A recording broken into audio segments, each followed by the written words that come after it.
Okay, so I want to ask you, I want you to get your annotate tool because I want to have you think about what types of ice are found in the natural environment on Earth. Just think of all the different types of ice that are in the natural environment. I don't want to know about ice in your freezer, but any natural ice that you can think of. And take your annotate tool and text tool and write them on the screen. And Reddy, if you have trouble with that, you could put it in the chat box. Just type it in and I'm not sure I'm going to be able to get to my chat, but I'll try. My font size on Annotate is really small, like tiny. But I don't see a font increase. It's a format. There is a format. If you go to format, you can change. Got it. Yeah. Got it. Thank you all. You're welcome. Feedback from somebody.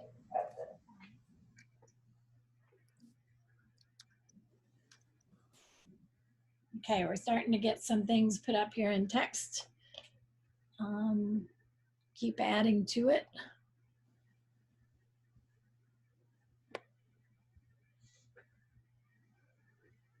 Icebergs.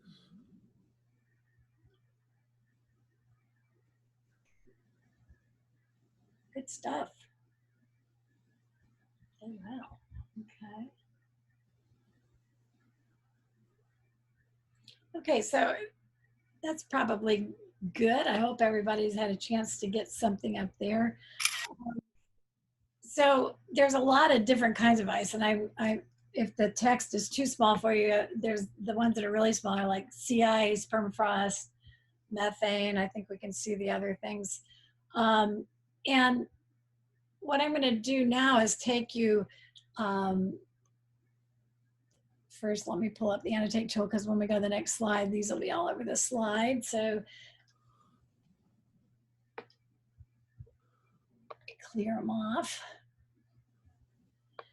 So that question that we asked of, and we would be asking of our students, is what types of ice are found in the natural environment? So now what I'm going to do is I'm going to put some of these things into two categories: land-based ice, floating ice. So we're going to have glaciers would be one. Glaciers are, I would be defining these, making sure that they know it, but glaciers are on land and can be small to big to a whole bunch of them together, making ice caps. Ice caps are about 50 or less than 50,000 kilometers squared, whereas ice sheets are over 50,000 kilometers squared. So the only place you're finding ice sheets are in Greenland and Antarctica, but you'll find ice caps on the mountains. And sea ice. Did somebody put, there it goes. Okay, we're not going to put any more on right now because floating ice, we want to talk about floating ice would be things like sea ice that we talked about yesterday, where the water on the ocean freezes and makes a layer of ice on top. And when it freezes, it squeezes out the salt. And so underneath that sea ice, you have an extremely cold, extremely dense, salty water. And so that was the part we didn't get to yesterday with the thermal haline demonstrations, was the haline part, was that salt helps make it dense besides the temperature part. And so sea ice plays a really important role. It's floating. Icebergs break off of land ice and float in the ocean. And ice shelves, if you look at my camera, my hands, imagine that this top hand is a glacier on Antarctica. And remember, glaciers flow down toward the coast in all directions against their own weight. So it flows out over the ocean. And this part here, my palm is still on land, but this part is floating, and that's called an ice shelf. And the ice shelves are the ones you saw on the map. The Ross Ice Shelf is a giant ice shelf. That was what Andrill actually put a giant drill on and drilled through to the sediments under the ice shelf, the rock sediments. They land airplanes on ice shelves. I mean, these are gigantic floating ice.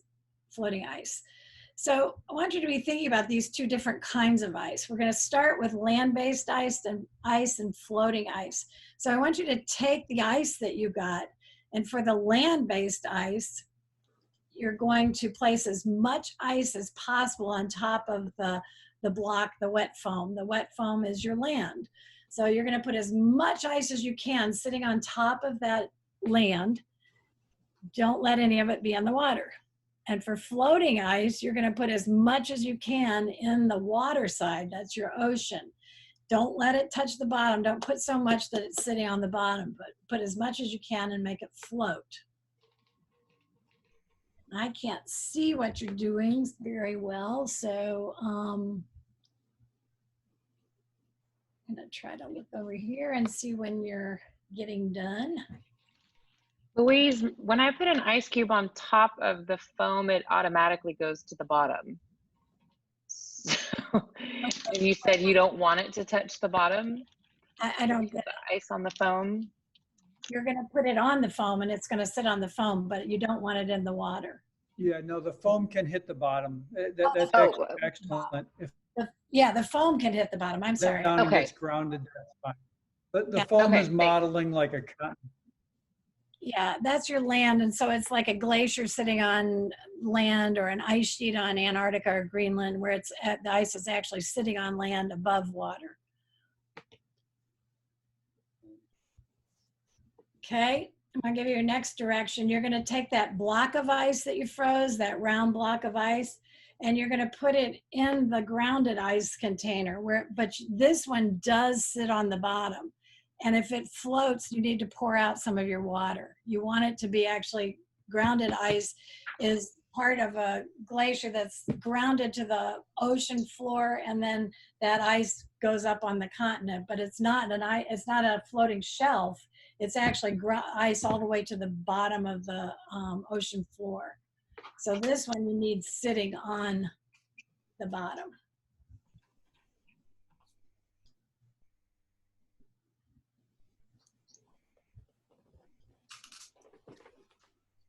Now The ice cube needs some water too, right? Like this ice cube? yeah, a little bit of water in there, you know, a ½ inch to an inch, but if it floats, you got to pour some of the water out. You could pour it into one of the other containers. But yes, it needs water.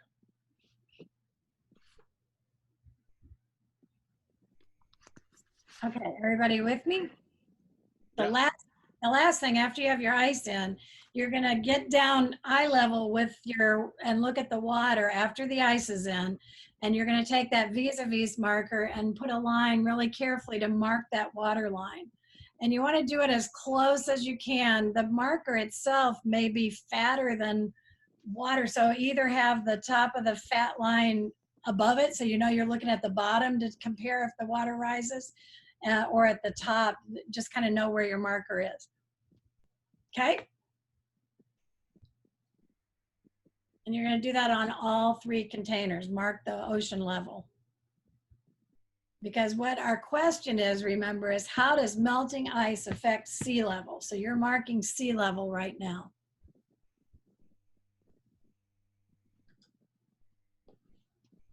And once you're done with all that, you're just going to kind of set them aside, push them aside to where they won't get knocked on the floor. And we're going to just leave them undisturbed and let them melt for a while we do some other things.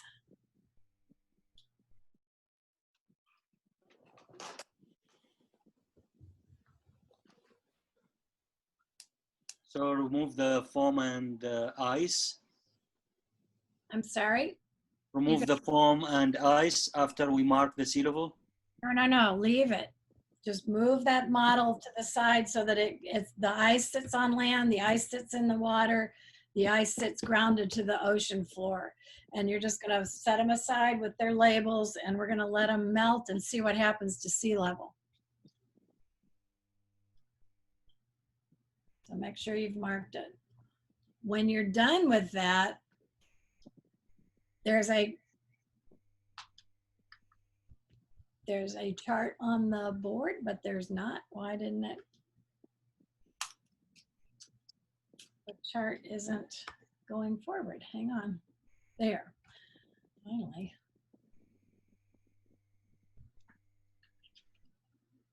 It is really struggling today. Okay, you're going to make a prediction now. So there's 2 charts. One chart's for land-based ice. One chart's for floating ice, and after you mark on this, I'm going to go to the next chart, which is grounded ice. So we actually have three charts total, 2 on this page. I want you to take your annotate tool again, but this time pick a stamp, whatever stamp you want, and you're going to stamp in one of the columns for each land-based ice and floating ice. You're going to predict how will melting ice affect sea level. In the land-based model, will it raise it, lower it, or will the sea level stay the same? Same thing for floating ice. Stamp, will it raise it, lower it, stay the same? And if you stamp kind of in a straight line, one on top of each other, we'll have actually a graph building up. So if some are at the top, that's okay, go down.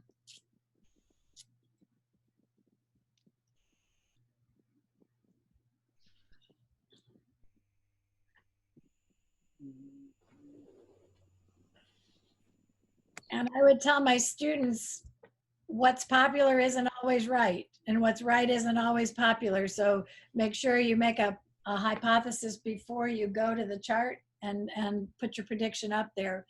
Don't just pick what your friends did.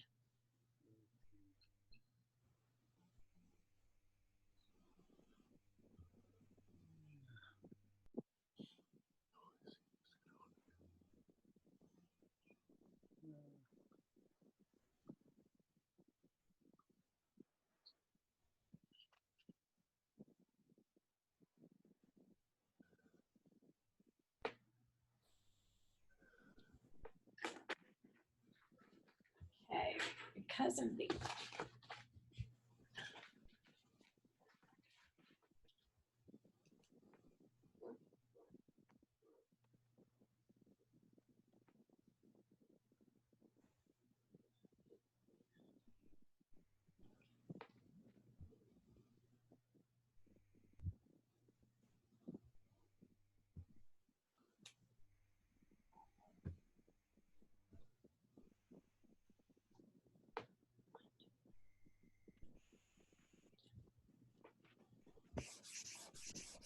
Oh, some people use the check. Got it.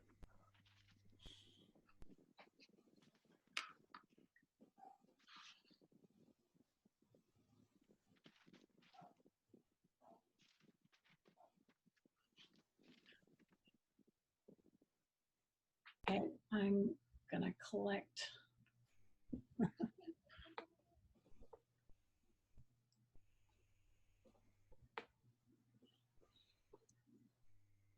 Okay, I'm gonna count them up because I'm gonna have to all lose these. 1, 2, 3, 4, 5, 6, 7, 8, 9, 10. I have 10 raise it for land. 1 stay the same. 2 raise it for floating. 1 lower, and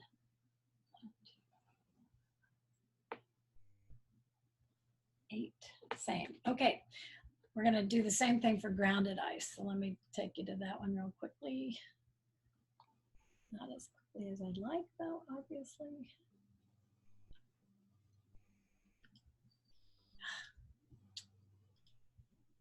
Oh, good grief. There it is. Apologize, my technology is not doing what it's been doing all along. Okay, do it again. Grounded ice, raise it, lower it, stay the same.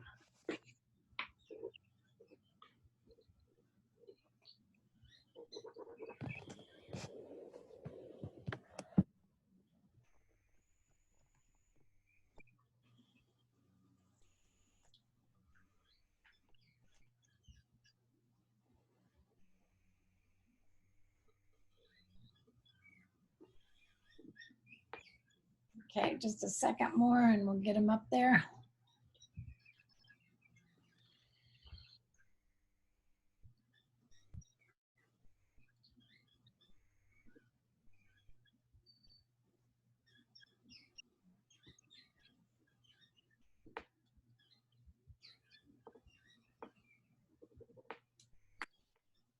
Okay, what we're going to do now is I'm going to turn this over to Bill, and we're going to come back to this, to land ice, sea ice, grounded ice a little later on.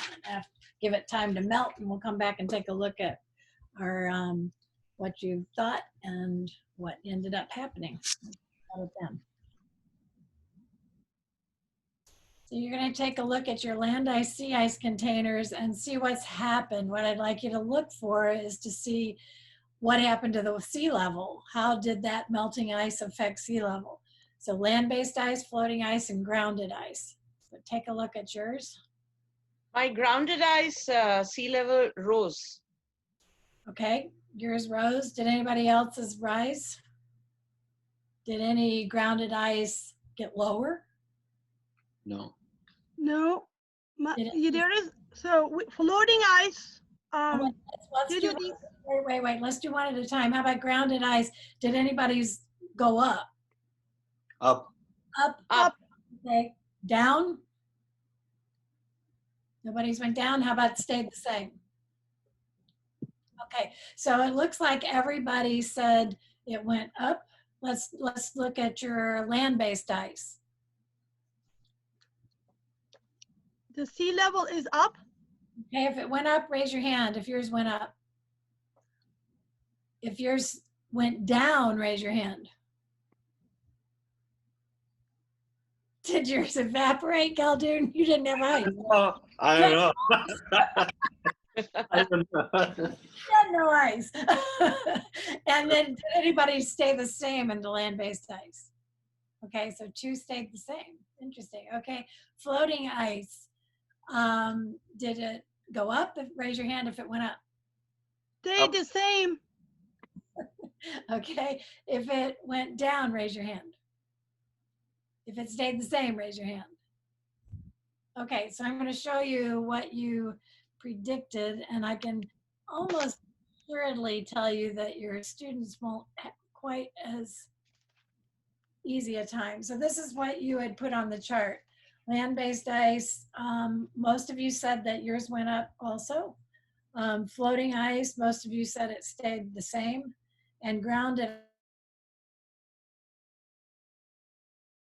this is, Bob's going to be talking more, and you can ask him a lot more questions about this, but land-based ice makes me think of when I go to bed at night and I have a full glass of water with all the way to the top with ice in it. And I'll ask my students, okay, I've got it right to the top, I've got ice in it, and I usually drink water in the middle of the night, but say I sleep through the night and I don't drink any and all that ice melts, is it gonna overflow? Well, looking at our floating data and what you saw, no, it won't. And you guys are scientists, science teachers, so you know that that ice is displacing its own volume. And so as it melts, the floating ice is gonna stay the same.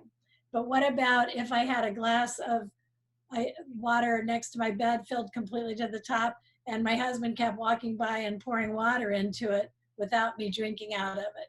So land-based ice flowing into it, or my husband pouring it into my glass, would overflow. I think that's a picture that we have an easier time seeing.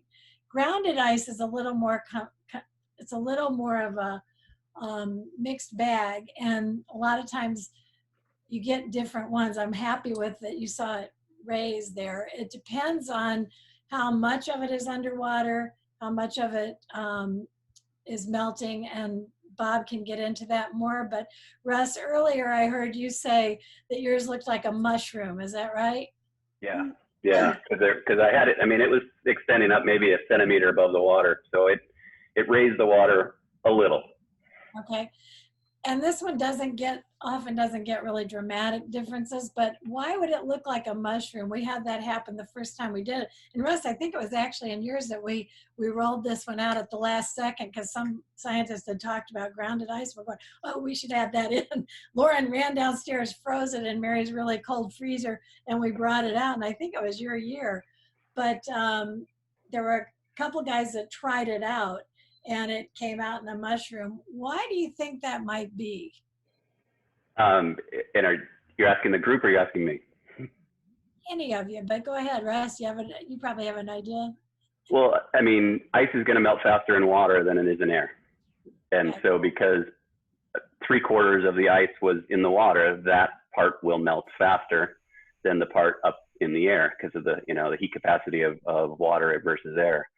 So, and that's why icebergs roll as well. Okay. And you also may have seen that which one melted faster, your land-based ice or your floating ice?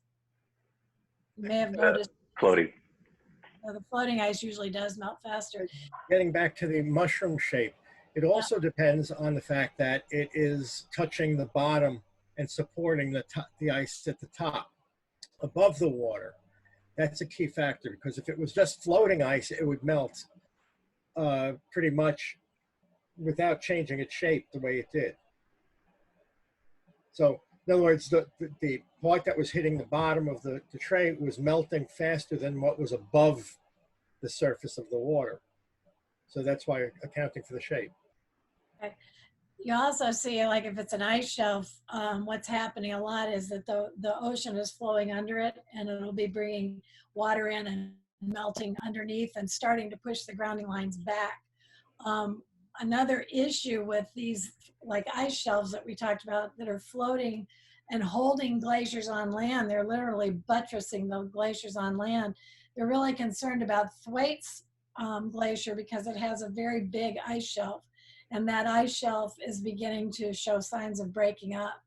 And in the past, since the International Polar Year was really the first time it happened, but they had a glacier that Robin Bell, a scientist, was landing her plane on and taking measurements. And 6 weeks after she landed her plane, the entire Larsen Sea broke up and floated away. One of the biggest ice shelves at that time just was gone in just a few weeks, and it floated out to sea.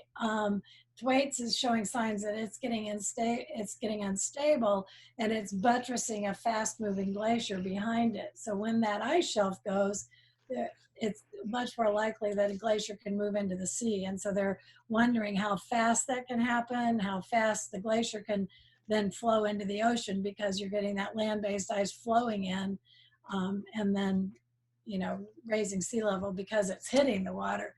So there's a lot of ideas here, but I'll tell you from doing this with lots of different groups. I mean, you guys are pretty good. You've got a lot of the science background, those of you that have been teaching some things like this. Most non-science people, whether it's a younger class or it's a community group, they don't really have an idea. And it's important to know, because we hear a lot right now about Arctic sea ice melting, and people are going, oh no, you know, here in Florida, oh no, that's going to raise sea level. Well, that isn't a concern because it's floating. The concern with that melting are the things we talked about with thermohaline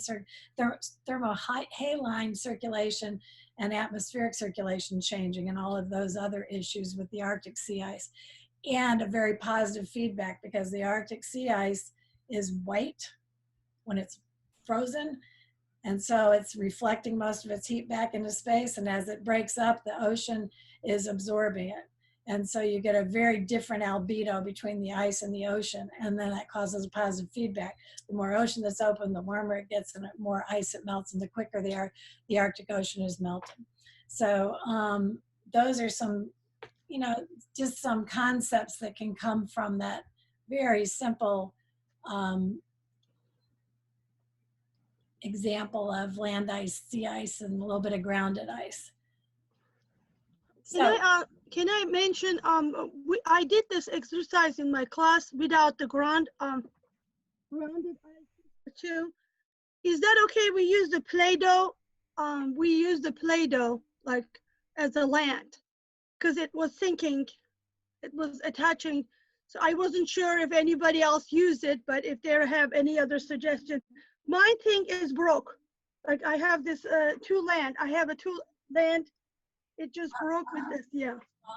I used gravel all the time, and we'd build a side of land with gravel, and that works really, really well, except I travel a lot with these, and it doesn't work well to travel a lot. Plus, you usually have to buy it in great big bags. Ask Bill. We worked at the University of Chicago a lot of summers. We think that bag is still at the University of Chicago, because every time we went there, they had never cleaned it out. So, you know, I go around the country and I have to find gravel in different places. And so when I find wet foam, and if you use foam, you need to know that there's a difference between wet foam and dry foam. I went to NSTA expecting to do it, this activity, pulled the foam out, and it was dry foam. So it floated. There was no way to do the activity. So it was a massive, epic fail. So prior practice, I just didn't realize the variable of wet foam and dry foam. So What was the purpose of soaking it overnight? it just makes it heavy and sits on the bottom, and it a lot of color came out of it, and it looked kind of icky. I mean, my water looked pretty icky after a night of soaking, so I just thought you'd like it better to have clear water. No big thing, except that you do want it to be. It happens pretty fast. It soaks up water pretty fast and sinks and sits on the bottom like land would. But overnight, it also kind of cleans it out a little bit. So It was really dark. Yeah. I changed the water 3 or 4 times. Yeah. that's all. But it works really well if you have to travel or anything like that. Yeah. It's kind of breaking apart and it leaves pieces around, and and you hate to throw away plastics and all that kind of stuff. So you have to, if it's in my classroom, I'd use gravel. Rinse it off in a bucket, and then you've got it. You can save it. They can dump it back in the bucket, and you've got it from then on.